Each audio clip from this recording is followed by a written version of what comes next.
আমি ইন্দ্রাণী, শুরু করছি আজকে। স্কুল সার্ভিস পরীক্ষায় সেরা সাফল্য মানেই Oxygen Books SSC Gateway series.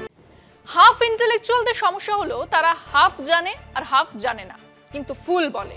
মানে তাদের বলতেই হবে, যে কোনো বিষয়ে তাদের যে অগাধ পাণ্ডিত্য আছে তা জানান দেওয়াটা খুব জরুরি। দেখুন না দিলীপ ঘোষকে, সিনেমা নিয়ে কিছু বলতে বলুন, সাফ বলে দেবেন ওসব আমার ব্যাপার নয়। লক্ষ্য যখন স্কুল সার্ভিস, সঙ্গে আছে Gateway series Oxygen Books. Suvendu অধিকারীকে জিজ্ঞেস করুন, আপনার দিকে তাকাবেন, তারপর চলে যাবেন। কিন্তু আপাতত বঙ্গ বিজেপির সভাপতিকে জিজ্ঞেস করুন, তিনি বলবেন, তাকে বলতেই হবে। তিনি হলেন এ বঙ্গের একমাত্র ইন্টেলেকচুয়াল বিজেপি বলে কথা। তিনি বিড়ালের জন্ম রহস্য থেকে পদীপিসির বর্মী বাক্সের সব রহস্য জানেন। সেসব অনর্গল বলেন আর তৃণমূলের জন্ম নিয়ে কিছু বলবেন না। বলেছেন যে পদ্মফুল মানে বিজেপিই নাকি জন্ম দিয়েছে তৃণমূলের। তো জন্ম দেওয়ার সময় শ্রমিক কোথায় ছিলেন? তখন হাফ প্যান্ট পরে আরএসএস এর শাখা চালান 36 বছরের যুবক। তো তিনি কি সেদিন শুনেছিলেন তোমারে বধি বেজে গোকুলে বাড়িছে সে? কারণ এই বাংলাতে এখনো বিজেপির সমস্ত অগ্রগতির চেষ্টাকে রুখে দিয়েছেন ওই তৃণমূল দল আর তাদের নেত্রী মমতা বন্দ্যোপাধ্যায়। ঠিক এই মুহূর্তে যা অবস্থা, তাতে করে বিরাট কোনো উথাল পাথাল না হলে 2026-এর বিধানসভা ভোটে বিজেপির পক্ষে 35-40 আসন পার করাটাও কঠিন হবে। আর সেটা যদি হয় তাহলে কিন্তু সেই নির্বাচনের পরে রাজ্যে বিজেপি টিকিয়ে রাখাটাই কঠিন হয়ে যাবে। সেই আর্ক রাইভাল তৃণমূলের জন্ম নাকি বিজেপিই দিয়েছিল, সত্যিটা কি সেটাই বিষয় আজকে।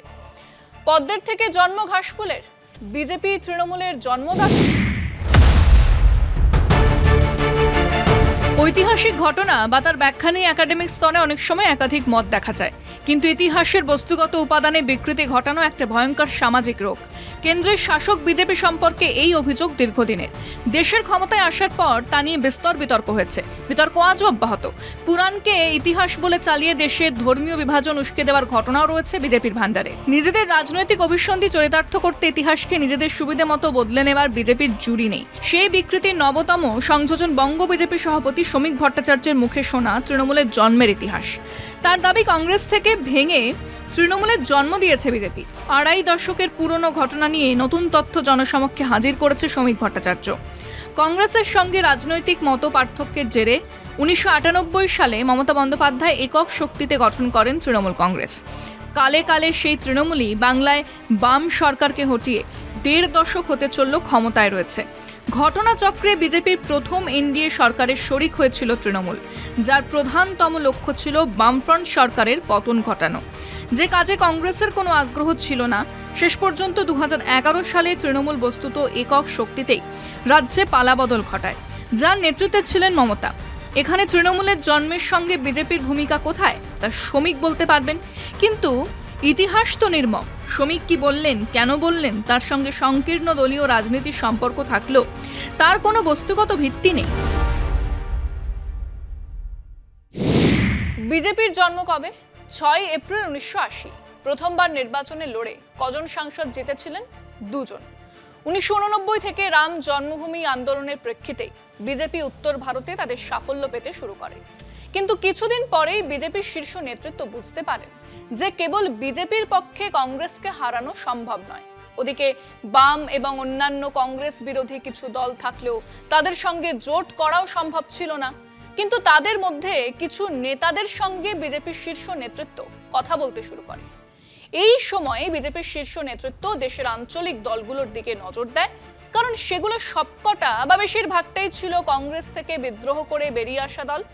তাদের কংগ্রেস বিরোধিতাকে কাজে লাগিয়ে সারা দেশে কংগ্রেসকে হারানোর এক নীল নকশা আঁকা হয়। দলের শীর্ষ নেতাদের মধ্যে প্রমোদ মহাজন ইত্যাদিদের ওপরে দায়িত্ব দেওয়া হয় এদের সঙ্গে যোগাযোগ করার জন্য। হ্যাঁ, এরাই যেদিন বিজু জনতা দলের সূচনা হচ্ছিল সেদিন একেবারে সামনের আসনে বসেছিলেন এবং শুরুয়াতি দিনগুলোতে নবীন পটনায়কের দলকে দাঁড় করাতে অর্থ সাহায্যও করেছিল বলে শোনা যায়।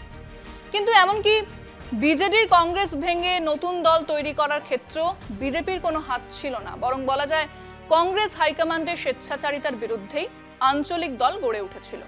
বিজেপি সেই ক্ষোভকে এক চরম সুযোগ সন্ধানের মতো কাজে লাগিয়েছে আর কাজ শেষ হয়ে গেলে ছুঁড়ে ফেলে দিয়েছে। বাংলার ইতিহাসও তাই। কংগ্রেস হাইকমান্ডের যা ইচ্ছে খুশি সিদ্ধান্ত আর এই রাজ্যের বাম সরকারের সঙ্গে একটা গোপন সমঝোতার বিরুদ্ধেই গড়ে ওঠে তৃণমূল। আপনার প্রিয় মাকাই বাড়ি এখন নতুন প্যাকে। আর গাছ থেকে পাকা আম পড়লেই যেমন হ্যাংলার দল হাজির হয়, এসেছিল বিজেপি। একমাত্র সিপিএম এর মতো এক বিরাট শক্তির বিরুদ্ধে লড়ার জন্যই তৃণমূল নেত্রী বিজেপির হাত ধরেছিলেন। এটা খানিকটা দেশ স্বাধীন করার জন্য, ব্রিটিশদের বিরুদ্ধে লড়াই করার জন্য সুভাষচন্দ্র বসুর হিটলারের সাহায্য নেবার মতন ব্যাপার ছিল। কিন্তু কিছুদিনের মধ্যেই মমতা বুঝতে পারেন বিজেপি এক মস্ত বোঝা।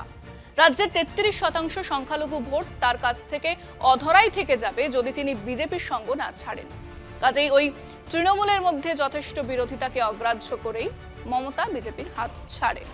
হ্যাঁ, এটা ইতিহাস। বিজেপি তৃণমূলের জন্ম দেয়নি, বিজেপি তৃণমূলকে ব্যবহার করতে চেয়েছিল। সেখানে ডাহা ফেল করে এখন হাত কামড়াচ্ছেন, আর কদিন পরে মুখ পুড়িয়ে বাড়ি ফিরতে হবে। তাকিয়ে দেখুন বিজেপির দিকে, আজও সারা দেশে তাদের আদর্শের একেবারে বিপরীতে দুই দল, জেডিইউ আর তেলেগু দেশমের ওপরে নির্ভর করেই দেশ চালাচ্ছে। আজই যদি তারা কাশী মথুরা দখলের ডাক দেয়, সরকার ভেঙে যাবে। আজও তারা এক দেশ এক নির্বাচনের বিল আনতে পারছে না। আজও তারা যে কোনো মুহূর্তে ক্ষমতা হারিয়ে গাড্ডায় পড়তেই পারে। সেই দলের এক হাফ ইন্টেলেকচুয়াল নেতা বাংলাতেই বসে এক ভুল রাজনৈতিক ইতিহাস আওড়াচ্ছেন। আমরা আমাদের দর্শকদের জিজ্ঞেস করেছিলাম, রাজ্য বিজেপির সভাপতি শ্রমিক ভট্টাচার্য বলেছেন যে তৃণমূলের জন্ম দিয়েছে বিজেপি, যে তৃণমূলের জন্যই বিজেপি আজ বাংলাতে দাঁত ফোটাতে পারছে না, সেই তৃণমূলের জন্ম নাকি বিজেপি দিয়েছে। আপনাদের মতামত কি? শুনুন মানুষজন কি। শ্রমিক ভট্টাচার্য যেদিন মমতা বন্দ্যোপাধ্যায় 98 সালে দল তৈরি করেছেন, সেদিন শ্রমিক ভট্টাচার্য হামাগুড়ি দিতেন। তাই শ্রমিক ভট্টাচার্য জানেন না তৃণমূল কংগ্রেসের মমতা ব্যানার্জির আন্দোলনের ইতিহাস। পাগলেও এ কথা বলবে না, তো উনি কি করে এরকম কথা বলছেন? যদি বলা হতো কংগ্রেস থেকে তৃণমূলের জন্ম হয়েছে তাহলে কথাটা সত্যি হতো। বিজেপি থেকে তৃণমূলের জন্ম মানে কোন দিক দিয়ে উনি থিওরি মেলাচ্ছেন কে উনিই জানেন, উনিই বলতে পারবেন। হয়তো ওনার আফসোস হচ্ছে যে বিজেপিকে আমরা জন্ম দিলাম, যে ওর মাধ্যমে আমরা ঘরে ঢুকবো। যদি ওনার কথা সত্যি হয়, সত্যি হবার কোনোভাবে 100% মধ্যে 1% চান্স নয়। উনি জানি না কবে থেকে পার্টি করছেন, তৃণমূলের জন্ম কবে আর তৃণমূলের বিজেপির জন্ম কবে। উনি সবে সভাপতি হয়েছেন তো বিজেপির, অনেকটাই তার অঙ্কেতে মিলছে না। 98 সালে তৃণমূল দল গঠন করেছে, আর বিজেপি থেকে তৃণমূল ভাই কিভাবে হয়? বিজেপি সভাপতি হয়েছে, উল্টাপাল্টা কথা বলতে হবে, খবরে আসতে হবে, এইভাবে বিভ্রান্তিকর কথা বলে। কংগ্রেসের একটি অংশ ছিল হচ্ছে এই তৃণমূল, কংগ্রেস থেকে বেরিয়ে গিয়েই এরা এই তৃণমূল পার্টিটা জন্ম দিয়েছে আমাদের জানা। আমি জানি না, উনি তো অনেক বড় ধরনের নেতা, অনেক বড় মাপের নেতা। কেন বলেছেন, কি কারণে বলেছেন, কি খেয়ে বলেছেন, এটা উনি ছাড়া কেউ বলতে পারবেন না। তৃণমূলকে পরাস্ত করবার মতন ক্ষমতা বিজেপির কোনো নেতার এই মুহূর্তে নেই। আর শ্রমিক ভট্টাচার্য যিনি বলছেন যে বিজেপির কাছে জন্ম হয়েছে তৃণমূলের, এটা ভুল কথা। ঘটনা হচ্ছে যে তৃণমূল তো কংগ্রেসের থেকে 98 সালে হলো এটা, হ্যাঁ। আর বিজেপি নেতাদের মধ্যে তো রাজ্যে মিল নাই কোনো, এটা যেহেতু কারোর সঙ্গে কারোর মিল নাই, কাজে ওরা কী করে কী আসবে। তৃণমূলের হাত ধরেই বিজেপি পশ্চিমবাংলাতে এসেছিল, তৃণমূলেই মেম্বার হয়েছিল পশ্চিমবাংলা বিজেপির সদস্য। আজ ওরা পাগল হয়ে গিয়েছে, তৃণমূলের ছাড়া ওরা তৃণমূল থেকে ওরা বিচ্ছিন্ন হয়ে গেছে, তৃণমূল ওরা প্রত্যাখ্যান করেছে, বিজেপির কোনো জায়গা নেই বাংলায়। কারণ আন্দোলনের নাম নেত্রী মমতা বন্দ্যোপাধ্যায়, প্রতিবাদের নাম মমতা বন্দ্যোপাধ্যায়। তাই শ্রমিক ভট্টাচার্যের পায়ের তলায় মাটি নেই, এখন কি করবে? উল্টাপাল্টা বলতে হবে, তাই এটা বলছে, পাগলের মতো পলা বকছে। ভারতীয় জনতা পার্টি যদি না থাকতো পশ্চিমবঙ্গের বুকে এই তৃণমূল কংগ্রেস রাজনৈতিক দল অঙ্কুরেই বিনষ্ট হয়ে যেত। আজকে ভারতীয় জনতা পার্টির সৌজন্যে আজকে তৃণমূল কংগ্রেসের রাজনৈতিকভাবে জন্মগ্রহণ করেছেন। অধিকাংশ সাংসদ, এমএলএ সমস্ত তো তৃণমূলের ছাটমালকে দিয়ে চলা যাচ্ছে। তৃণমূল এসছে জন্মলগ্ন থেকে, তৃণমূল ছিল বলে বিজেপি এখন এখানে বেঁচে আছে। তৃণমূল যদি এখানে বুলডোজার চালিয়ে দেয়, বিজেপিকে খুঁজেই পাওয়া যাবে না। বাংলার মানুষের জন্য কোনো কাজ করব না, বাংলার মানুষের পরিষেবা দেব না, নির্বাচনের সময় শুধু এসে বাংলার মানুষের কথা বলে আর ডবল ইঞ্জিন সরকারের গল্প করে বাংলা থেকে ভোট পাওয়া যায় না, বাংলায় ভোট পাওয়া যাবে না।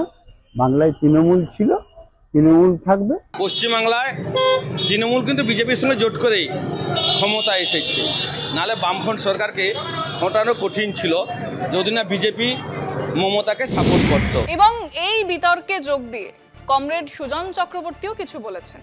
রাস্তাতে ওনারা নেই, বিধানসভাতে নেই, সংসদে সবেদন নীলমণি বিকাশ ভট্টাচার্যের মেয়াদ শেষ হবে 2রা এপ্রিল 2026-এ। কাজেই ওনাদের সন্ধে হলে টিভি ক্যামেরার সামনে কিছু তো বলতেই হয়। শ্রমিক ভট্টাচার্য বলেছেন ওনারা তৃণমূলের জন্ম দিয়েছেন। কমরেড সুজন চক্রবর্তী বলেছেন রাজ্য বিজেপি সভাপতি নাকি অর্ধেক সত্যি বলেছে। পুরোটা হলো হ্যাঁ, বিজেপি তৃণমূলের জন্ম দিয়েছে আর বিজেপি নাকি তৃণমূলকে টিকিয়ে রেখেছে। বোঝো কাণ্ড। এই সেদিনে একসঙ্গে সংসদের বাইরে ধর্ণা দিলেন। হ্যাঁ, সেখানে কমরেড ভট্টাচার্যও ছিলেন, জন ব্রেটাসও ছিলেন, অভিষেক ব্যানার্জি ছিলেন, মহুয়া মৈত্রও ছিলেন। এখনো ওই ইন্ডিয়া জোটে বিজেপিকে হারানোর জন্য যে জোট তৈরি হয়েছে, সেই জোটে সিপিএমও আছে, তৃণমূলও আছে। কিন্তু কমরেড সুজন মনে হয় সেসব জানেন না বা বোঝেন না। আর না হলে উনি এখনো পুরনো ঘায়ের যন্ত্রণা ভুলতেই পারছেন না। আজকে এই পর্যন্তই। দেখতে থাকুন কলকাতা টিভি, রাত দিন 7 দিন।